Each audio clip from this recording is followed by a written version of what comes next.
Boa noite. Que os espíritos amigos, os trabalhadores espirituais dessa casa, envolvam todos nós presentes, encarnados e desencarnados. Eu gostaria de falar esta noite a respeito daquilo que talvez seja o maior princípio da doutrina espírita, que é sobre a reencarnação. Com certeza vocês já ouviram vários outros oradores falar sobre esse tema, mas eu tenho um amigo que fala assim: cada um aborda de uma forma. A doutrina é tão ampla, tem tanta informação, é impossível que dois oradores falem exatamente a mesma coisa. Eu gostaria de abordar 3 pontos principalmente. Primeiro, que Jesus nos ensinou, nos deixou sobre a reencarnação. Existem algumas evidências de que a reencarnação realmente existe? E que os benfeitores espirituais nos deixaram através de Kardec? Primeiro, quem criou a reencarnação? O princípio da reencarnação foi a doutrina espírita? Ela já existia? Primeiramente, eu selecionei 3 trechos do Evangelho onde, no meu entender, Jesus afirma, ou os discípulos afirmam, lidarem com a reencarnação com uma certa naturalidade. O primeiro deles está em João, no capítulo 3, diz o seguinte: entre os fariseus havia um homem chamado Nicodemos, senador dos judeus, que veio à noite ter com Jesus e disse-lhe: Mestre, sabemos que viestes da parte de Deus para nos instruir como um doutor, porquanto ninguém poderia fazer os milagres que faz se Deus não estivesse com ele. Aí Jesus lhe respondeu: em verdade, digo-te, ninguém pode ver o reino de Deus se não nascer de novo.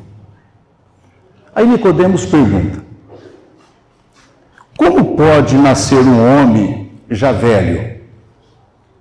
Pode tornar a entrar no ventre da sua mãe para nascer uma segunda vez? E Jesus retorquiu-lhe: em verdade digo-te, se um homem não renasce da água e do Espírito, não pode entrar no reino de Deus. E complementa: o que é nascido da carne é carne, o que é nascido do Espírito é Espírito. Kardec deu tamanha importância a essa passagem que ele escreveu um capítulo, logicamente, com a contribuição dos benfeitores espirituais, do Evangelho segundo o Espiritismo. O Evangelho segundo o Espiritismo contém 28 capítulos, o capítulo 4, ou 4, tem esse título: ninguém pode entrar no reino de Deus se não nascer de novo. Quando ele fala o que é nascido da carne é carne e o que é nascido do Espírito é Espírito, ele distingue bem. Nascido da carne, renascer da carne, é reencarnar. Nascer do Espírito, o renascer do Espírito, é se transformar, é evoluir, é crescer. Então, para nós espíritas, não há dúvidas, de que Jesus quis nos transmitir essa mensagem, que ninguém pode entrar no reino de Deus se não nascer de novo, se não reencarnar. Em João, ainda no capítulo 9, tem uma outra passagem que talvez Jesus tenha sido até mais claro. Ao passar, Jesus viu um homem que que era cego desde que nascera. E seus discípulos lhe fizeram a seguinte pergunta: Mestre, foi pecado deste homem ou daqueles que o puseram no mundo que deu causa a ele ter nascido cego? Agora eu pergunto, foi pecado deste homem ter nascido cego? Quando que ele teria pecado? Tem duas opções: ou no ventre da sua mãe, ou numa existência anterior. E tem uma terceira passagem ainda, que essa está em Mateus e está em Marcos. Seus discípulos então o interrogaram desta forma: por que dizem os escribas ser preciso que antes volte Elias? Aí Jesus lhes respondeu: é verdade que Elias há de vir e restabelecer todas as coisas. Mas eu vos declaro que Elias já veio, e eles não o reconheceram, e o trataram como lhes aprouve. É assim que farão sofrer o Filho do Homem. Na Bíblia, em Malaquias, tem alguns versículos que dizem que é necessário que Elias volte para preparar a vinda do Messias. Então eles acreditavam, de uma certa forma, na reencarnação dos profetas. E quando Jesus respondeu que Elias já voltou e eles não o reconheceram, os apóstolos, naquele momento, entenderam que Jesus falava de isso mesmo, João Batista.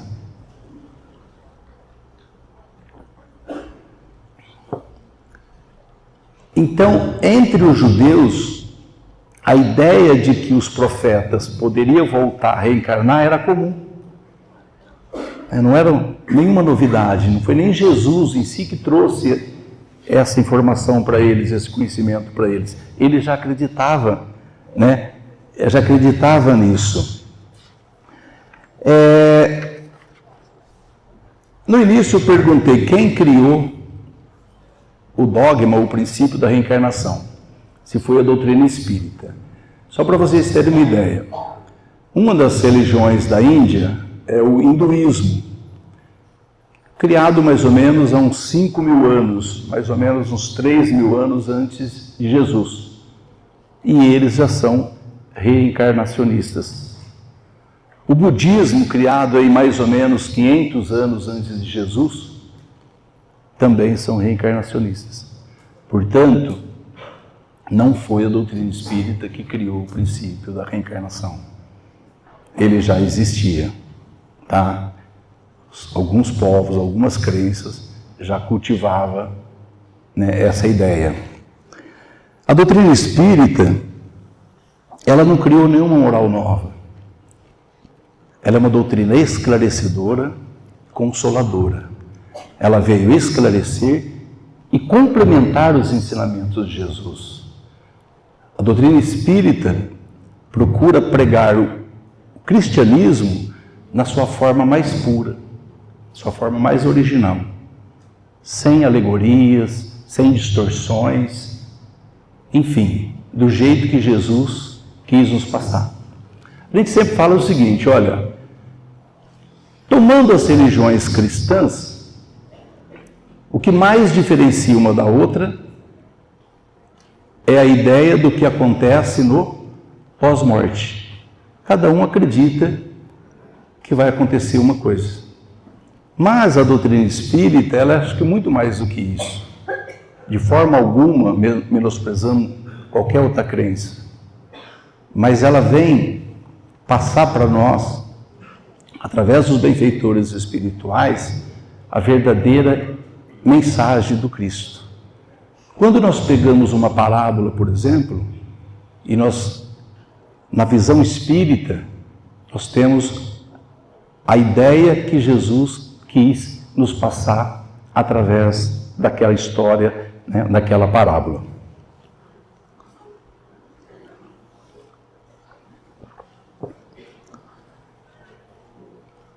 E a gente aceitando a reencarnação faz da doutrina espírita ser a doutrina consoladora. Porque nenhuma outra crença consegue explicar as causas de tantos sofrimentos, de tantas aflições, de tantos desastres, de tantos desencarnes. Porque muitas vezes você fala assim: poxa, conheço aquela pessoa há tanto tempo, é uma pessoa bondosa, uma pessoa que não tem maldade, caridosa. Às vezes vamos tomar uma mulher como uma ótima esposa, uma ótima mãe, passa por tantas dificuldades, tantas provações. Aí, se eu não sou reencarnacionista, a primeira coisa que eu penso é: Deus não é justo. Aquela outra pessoa que não faz metade do que essa, leva uma vida muito mais tranquila, passa por tão poucas dificuldades. Onde está Deus? Que Deus é esse? Deus não é injusto, de jeito nenhum. Nada nos dá o direito de pensar que Deus é algo injusto, que não seja bondoso, que não seja misericordioso. Então, como que eu vou explicar certos sofrimentos de certas pessoas que nessa existência eu não consigo ver causa nenhuma para ela merecer pelo que está passando? Porque a gente usa sempre aquela expressão, né? Ou melhor, muitos usam essa expressão: a que se faz, a que se paga. Não é bem assim. Às vezes a gente colhe muito daquilo que nós plantamos nessa existência, nessa mesmo. Mas Deus, como Ele é misericordioso, Ele nos dá um desconto dos nossos comprometimentos, das nossas faltas, e parcela em outras encarnações. Desculpa, pessoal.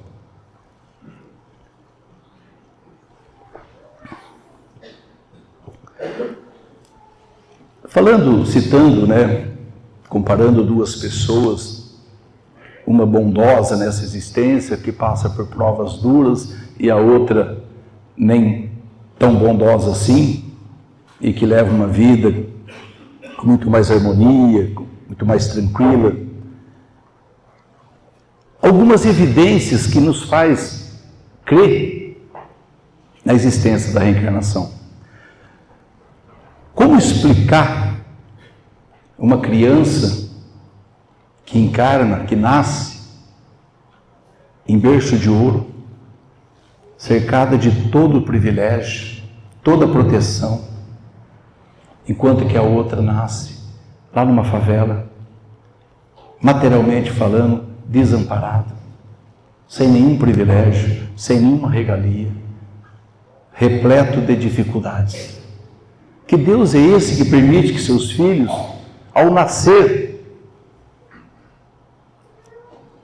tenha situações totalmente opostas? Como explicar uma criança que nasce gozando de uma saúde, perfeito fisicamente, e uma outra nasce com deficiências, com síndromes, cheio de dificuldades no seu corpo físico?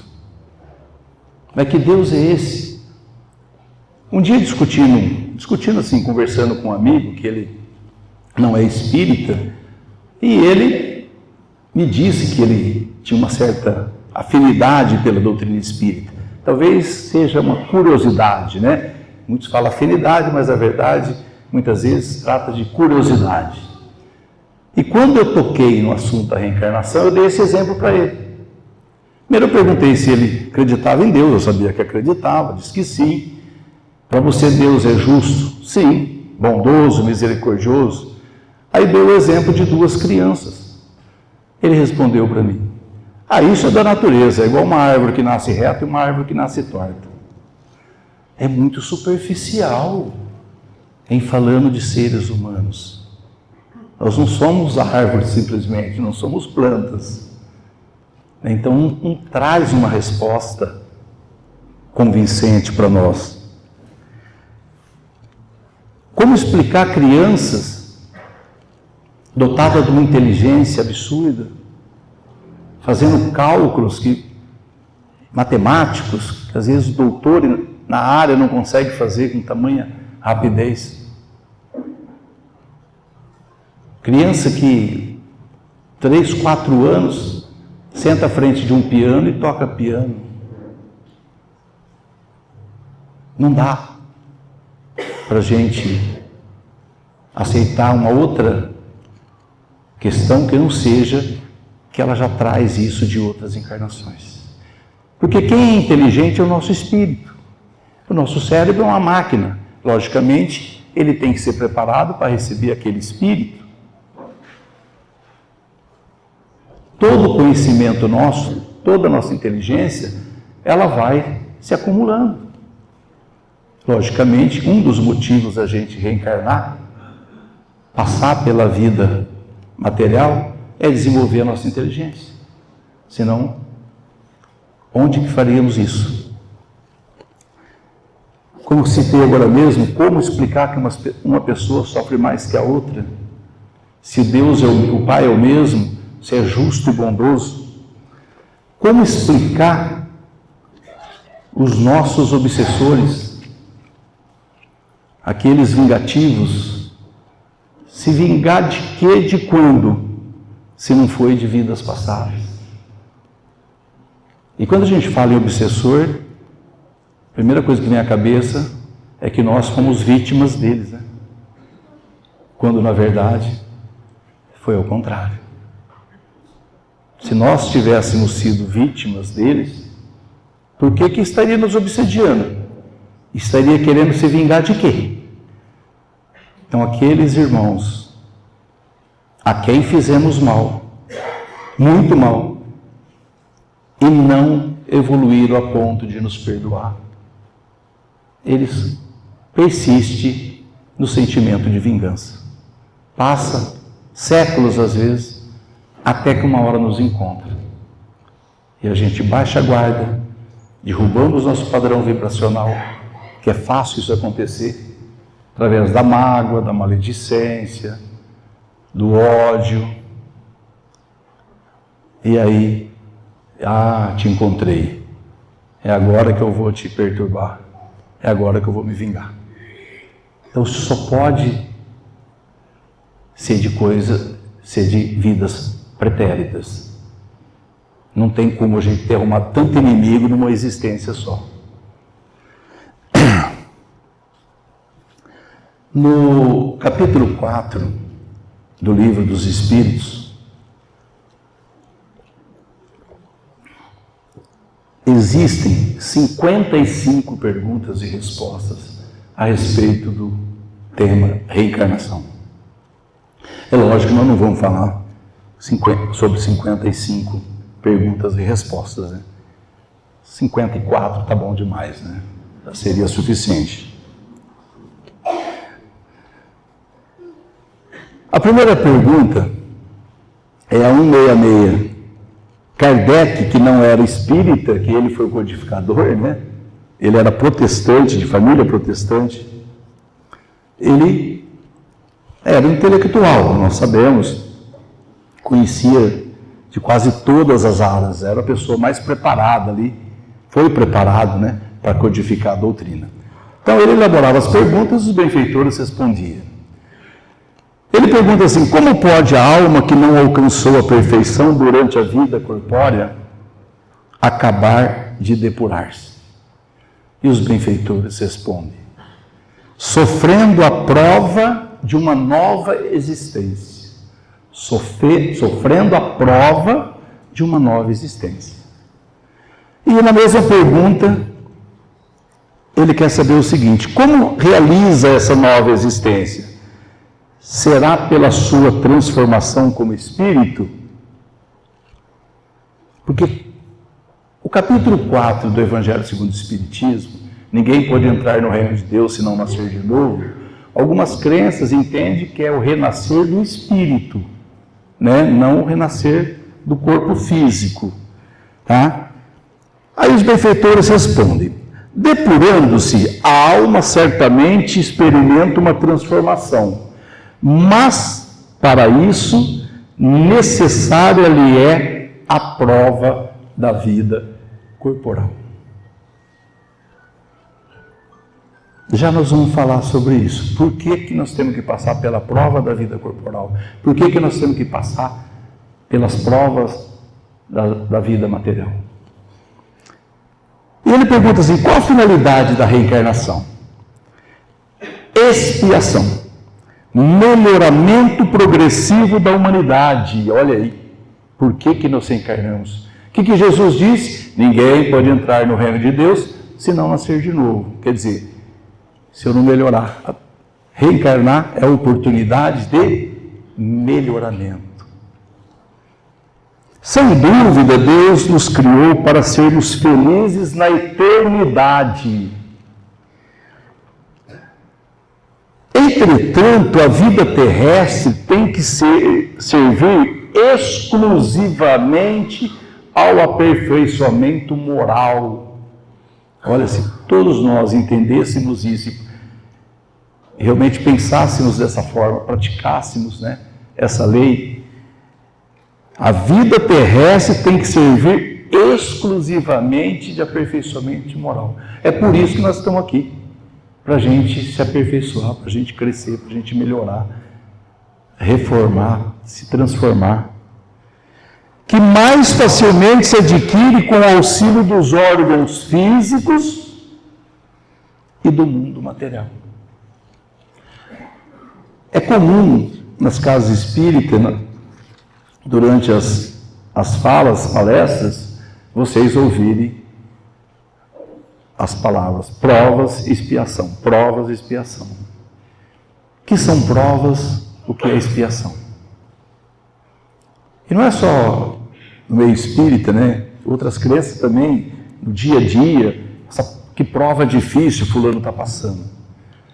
Provas são situações, são fatos, são desafios, como o próprio nome diz, são oportunidades que nós recebemos para que a gente possa crescer, se aperfeiçoar, melhorar. E a expiação também é uma prova, as mais difíceis. Expiação são provas pelas quais nós temos que passar, semelhantes àquelas que nós fizemos outros passarem em vidas passadas. Seria assim, entre aspas, o castigo, a reparação.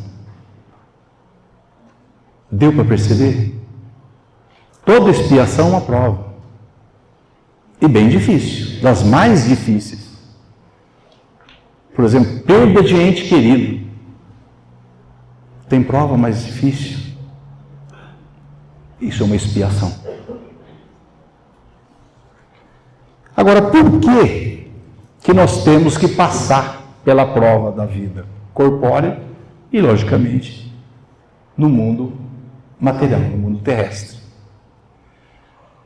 Eu comparo a situação de uma prova, uma dificuldade, uma doença que um familiar está passando, com uma festa, de onde nós tiramos maiores proveitos. Em qual das situações nós desenvolvemos a nossa fé? Na festa?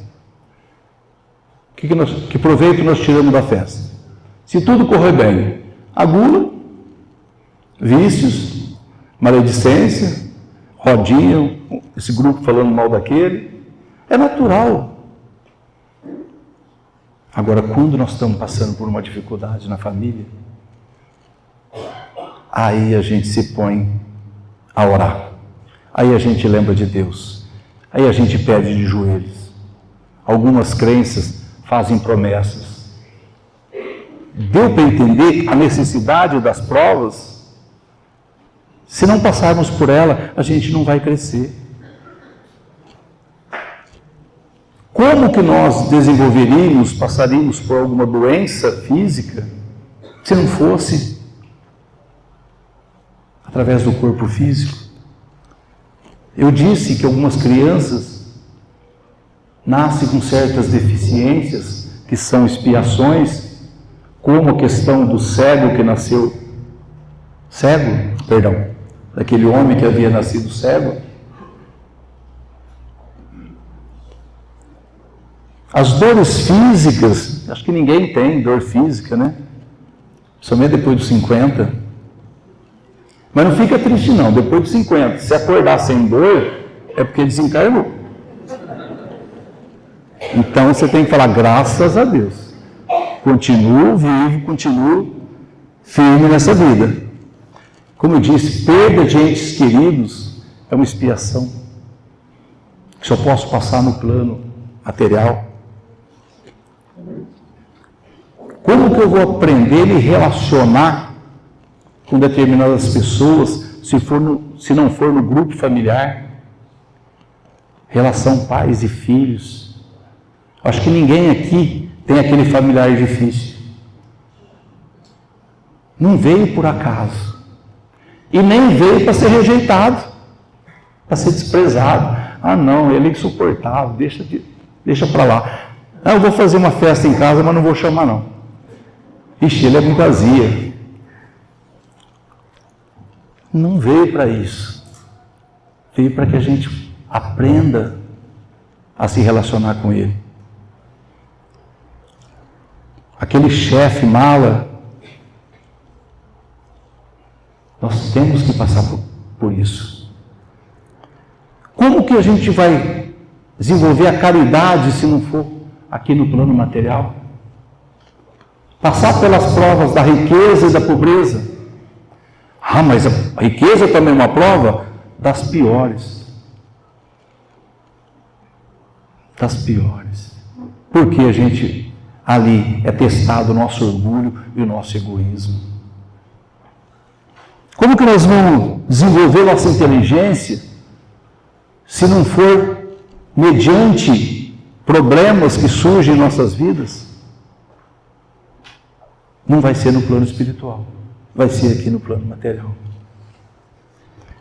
Desenvolver a nossa fé, a nossa paciência, porque lá em cima a gente vira anjinho, tudo bonzinho.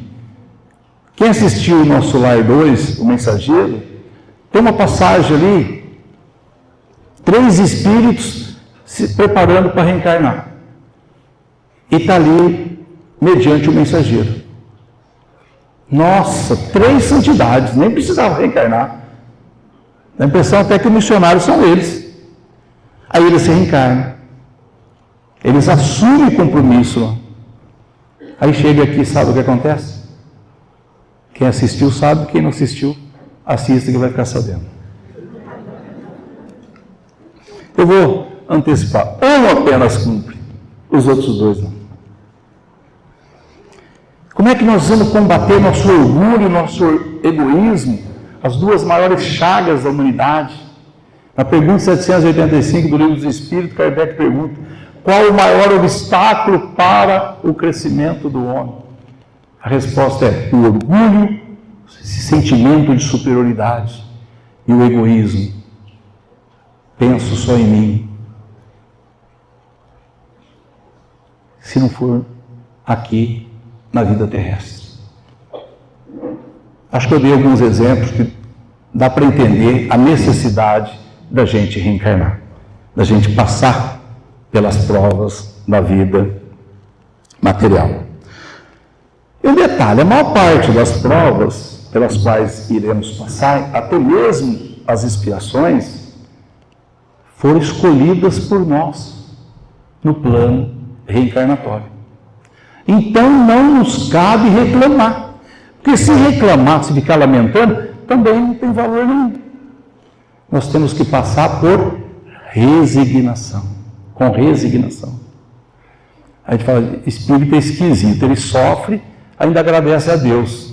Sim, Não sei se nós fazemos, mas aprendemos que temos que fazer isso. Um dia uma pessoa falou assim, eu gosto de conversar com o espírito, porque o espírito não reclama. Eu comecei a rir, falei, nós aprendemos que não devemos reclamar, mas reclamamos também, e bastante. Então a prova da família, aquela família onde nós vamos reencarnar, não foi por acaso, já estava certo, o Adilson vai ser filho de fulano, ciclano, irmãos desse, daquele, vai se casar com a fulano, já estava tudo programado, não adianta reclamar. Então a família, o cônjuge, os colegas de trabalho, os chefes, os subordinados, os vizinhos de cima e de baixo, está tudo mais ou menos, nós já sabíamos. Agora, outras provas são dadas de acordo com a capacidade de nós suportarmos. Minha avó dizia assim, Deus não dá o fardo mais pesado do que a gente pode carregar. Sabe as palavras? Verdade. Porque se Deus desse um fardo mais pesado do que nós podemos carregar, ou uma prova mais difícil do que nós podemos suportar, aí seria castigo. E Ele não nos castiga. Ele quer que a gente cresça. Então esse castiguinho das provas, expiações, é para o nosso bem. Se fosse para nos prejudicar, aí você ia ver o que Ele ia mandar para nós. Sabe o que Ele mandaria? Tudo o que nós fizemos para os outros. Diz que nós não suportamos 10% daquilo que nós já fizemos de mal para as outras pessoas. Então, e os 90%? Misericórdia divina. E esses 10% parcela em várias reencarnações. Não dá para reclamar de Deus. Aí você fala, mas no plano espiritual a gente também não aprende? Aprende? Opa, bastante. Assim como na casa espírita. Tem dia de palestra, tem dia de estudo, aprendemos. Mas a prática é ali fora. A prática é a gente sair, deparar com o inimigo, alguém fizer uma barbaridade no trânsito e a gente respirar fundo, levantar as mãos e vai com Deus, meu irmão. Fica tranquilo, estou com o coração na boca aqui, mas não aconteceu nada, está tudo bem. Deveríamos fazer, né? Mas a gente não faz. Mas não esquenta não, nós estamos aprendendo. Nós estamos numa escala evolutiva. Não adianta a gente querer sair dessa vida sendo um Chico Xavier, sendo uma irmã Dulce, também não dá. Nós temos que tomar cuidado também para não se cobrar tanto. Senão, isso acontece? Ou a gente entra em depressão, desespero, ou a gente afasta do centro espírita. Fala, o quê? Ela cobra demais. Realmente, nós temos obrigação, sim, de aproveitar a encarnação e melhorar um pouco a cada dia. Essa obrigação nós temos. Kardec diz assim, reconhece o verdadeiro espírita pela sua transformação moral e pelo esforço que faz para vencer as suas más inclinações. Então, se você reconhece e está se esforçando para melhorar, considere-se um espírita, considere-se um cristão. Uma vez eu ouvi um colega classificar como que seria selecionado aqueles que permaneceriam nesse planeta e teria oportunidade, de contribuir aí para a regeneração do planeta, ou aqueles que seriam expurgados. Ele acabou de falar, eu fui olhando assim e falei, não vai ficar ninguém, nem ele. Não é por aí. Se eu já entendi o espírito da coisa, que eu estou aqui para melhorar, estou me esforçando para isso, cometo um erro, repito o erro, mas aquilo lá me faz mal, eu já me esforço para não errar, por que nós não teremos essa chance? Eu acho que aqui deve ter vários professores, ou ex-professores. O que acontece com nossos alunos? Às vezes ele foi mal durante o ano, melhorou um pouco no final, aí vem o conselho de classe. Fez a prova de recuperação, o conselho, o tribunal. Ah, fulano, nossa, ele já entendeu que tem que levar mais a sério. No último bimestre ele melhorou, na recuperação melhorou, vamos dar uma oportunidade a ele. Agora, se ele continua levando a brincadeira, bagunçando, não cumprindo os deveres de casa, chega uma hora o pai fala o quê? Filho, vou tirar você da escola, você vai trabalhar, você vai para outro lugar. Você não está aproveitando a oportunidade. Então, no plano espiritual, a gente aprende. Aqui a gente põe na prática. Aqui a gente vai ser testado. E na prática tem provas práticas.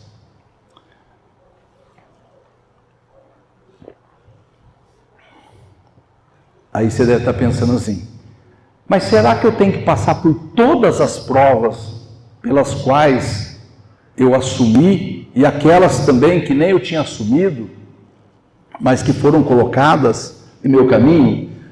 Ou tem como a gente dar um jeitinho? Olha, esse jeitinho, essa barganha, não é muito aceito, principalmente dentro da doutrina espírita. Mas olha só o que Emmanuel nos deixa. Toda vez que a justiça divina nos procura para acerto de contas, se nos depara trabalhando em benefício dos outros, manda a misericórdia divina que a cobrança seja suspensa por tempo indeterminado. Olha aí a chave da questão. Caridade. Humildade. Combater o nosso orgulho e o nosso egoísmo. Não se sentir melhor do que ninguém e dividir. Trabalhar em benefício dos mais necessitados. Não falou que vai cancelar suas provas. Suspender por tempo indeterminado. Ah, chegou um momento, estou cansado já de trabalhar aqui na casa. Não, eu vou aproveitar a vida, tal. Já volta às provas. Porque não teria muito sentido. De repente você está trabalhando no bem, aí mandar aquela prova tirar você. Tirar essa oportunidade sua de melhorar e tirar também o direito dos outros receber o seu benefício. Aí é o seguinte, o número de encarnações é limitado ou o espírito se reencarna perpetuamente? E todos os espíritos passam pelo mesmo número de reencarnações? O número de reencarnações para todos é o mesmo? Bom, primeiro, não tem limite para a reencarnação. Não tem limite para a reencarnação. E todos evoluem dessa existência. Todos nós sairemos daqui melhor do que chegamos. Olha, eu até já defendi de que sim, todos nós, um pouco mais, um pouco menos, melhoramos. Mas os benfeitores falam que o espírito pode ficar estacionário. Está no livro dos Espíritos. Não me lembro a questão. Ele pode perder uma encarnação. Para que é a encarnação? Para o aperfeiçoamento moral. A vida terrestre tem que servir exclusivamente para o aperfeiçoamento moral. Ele perde uma encarnação. Ele tirou a oportunidade de um outro espírito de reencarnar. Aí você fala, mas aqueles criminosos, aquelas pessoas que só fazem o mal, eles não pioram? Não. Porque eles passam por provas e passam por expiações também. Mais ou menos que uma coisa compensa a outra. Mas eles já foram pior do que aquilo? Já foram piores. Com certeza. E todos evoluem da mesma forma? Acho que já ficou claro, né? Não. Aquele que aproveita melhor a existência, evolui mais rapidamente, precisa de menos encarnações. aquele que desperdiça mais o seu tempo, pensa mais em si do que nos outros, aquele lá vai precisar de mais tempo, de mais encarnações. Para a gente finalizando, sobre o que se funda o dogma da reencarnação? Sobre a justiça de Deus. Pois não nos cansamos de repetir: um bom pai deixa sempre aos filhos uma porta aberta ao arrependimento. Gente, não aceitar na reencarnação é enxergar Deus como algo cruel. Aquele que Moisés apresentou há 3.200 anos. Naquela época precisava apresentar um Deus a ser temido, um Deus terrível, castigador. Mas não, agora não. Agora nós sabemos que Ele é bondoso. Então, qual pai não daria oportunidade do filho se arrepender dos males que cometeu? Então, seria privar desse crescimento. Aí seria enxergar Deus castigador. Dá uma única oportunidade. Aprendeu, não aprendeu, não terá mais chance. A reencarnação é a prova da bondade e da misericórdia divina. E também da justiça divina. Da bondade porque o Pai nos dá o direito de arrependermos e repararmos.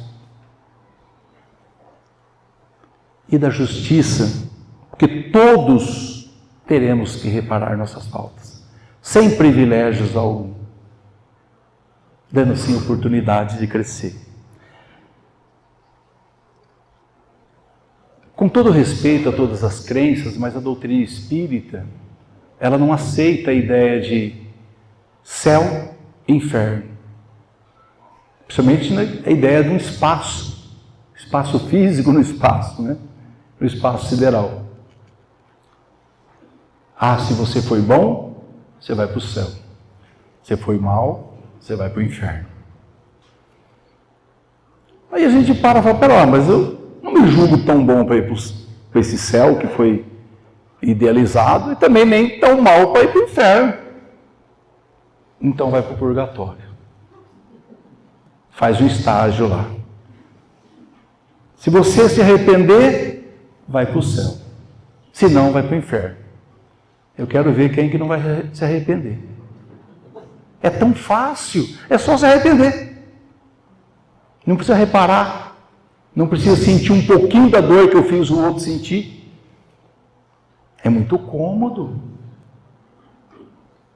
Fica muito fácil assim, muito superficial, né? A maior doação de perdão que recebemos do Pai é a oportunidade da reencarnação. Não é um castigo, é uma oportunidade. Meus irmãos, não vamos desperdiçar mais essa oportunidade que o Pai nos deu. Somos mais ou menos 8 bilhões de espíritos encarnados e mais ou menos o triplo desencarnado. Mais de 20 bilhões desencarnados aguardando uma oportunidade para reencarnar.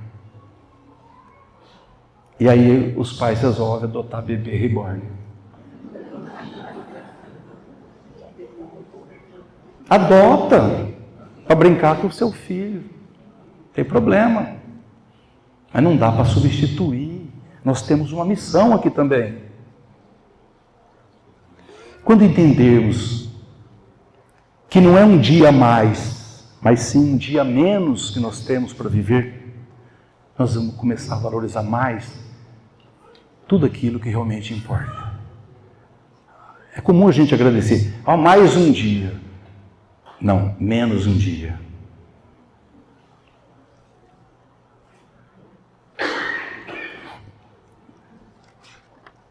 Tem uma música que todos conhecem, maravilhosa, eu não vou cantar porque eu não faria isso com vocês, lógico.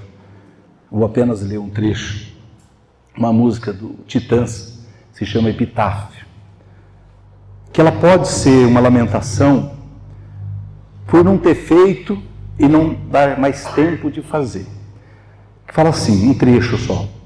Devia ter amado mais, ter chorado mais, ter visto o sol nascer. Devia ter arriscado mais e até errado mais, ter feito aquilo que queria fazer. Queria ter aceitado as pessoas como elas são. Cada um sabe a alegria e a dor que traz no coração. Devia ter complicado menos, trabalhado menos, ter visto o sol se pôr. Devia ter me importado menos com problemas pequenos, ter morrido de amor. Eu deixo um desafio. Vamos viver cada dia como se fosse o último dia da nossa existência. Portanto, meus irmãos, tiver que reconciliar, reconcilie hoje.